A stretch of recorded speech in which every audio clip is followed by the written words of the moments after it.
tayo ng giniling. Ito nga po pala ang ating mga kakailanganin sa cup para sa ating giniling. Potato, carrots, bawang sibuyas, pork lortium, black pepper, giniling, at pugo, and last but not the least, oyster sauce, tsaka tomato paste and sauce. Ngayon, mag-slice naman po tayo ng potatoes tsaka carrots.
Pagkatapos natin mag-slice ng carrots tsaka potato, mag-slice naman tayo ng sibuyas tsaka bawang. Let's go!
Tapos na!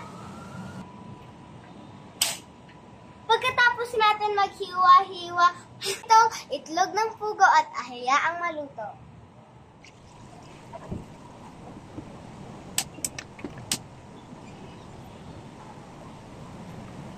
Pagkatapos natin maglaga ng pugo, magluto naman tayo ng giniling.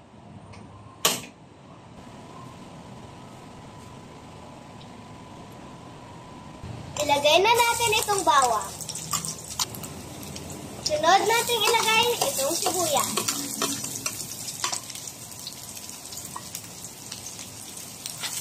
I-mekos-mekos para lumabas ang aroma.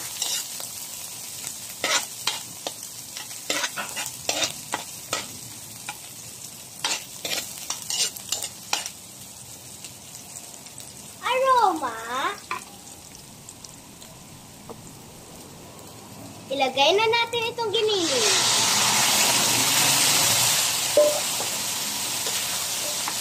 Lekos-lekos, i-mix-mix manan.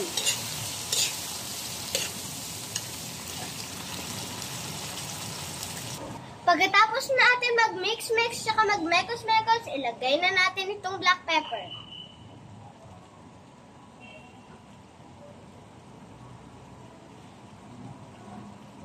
Pagkatapos naman nating ilagay ang black pepper, ilagay na rin natin itong oyster sauce. Oyster sauce, baka naman.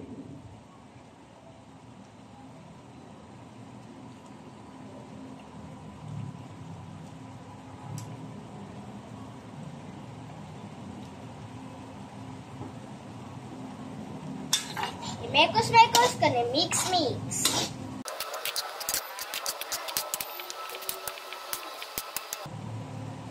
Ilagay na natin itong tomato paste. Tomato paste, baka naman.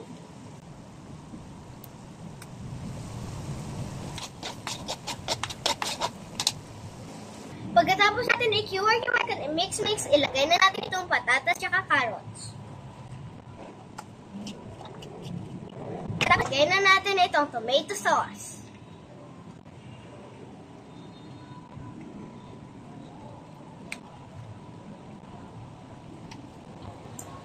Isunod na rin natin itong pork nor cubes.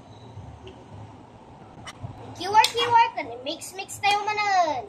Walang katapusang pag-kiwar-kiwar tsaka pag-mix-mix to.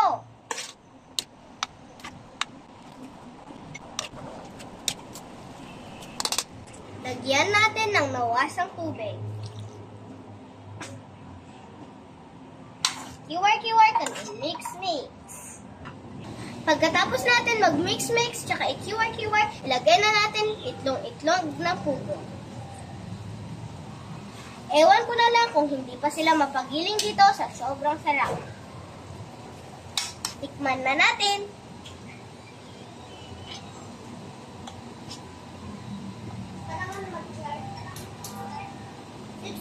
Ka pala, mag-charge ka na.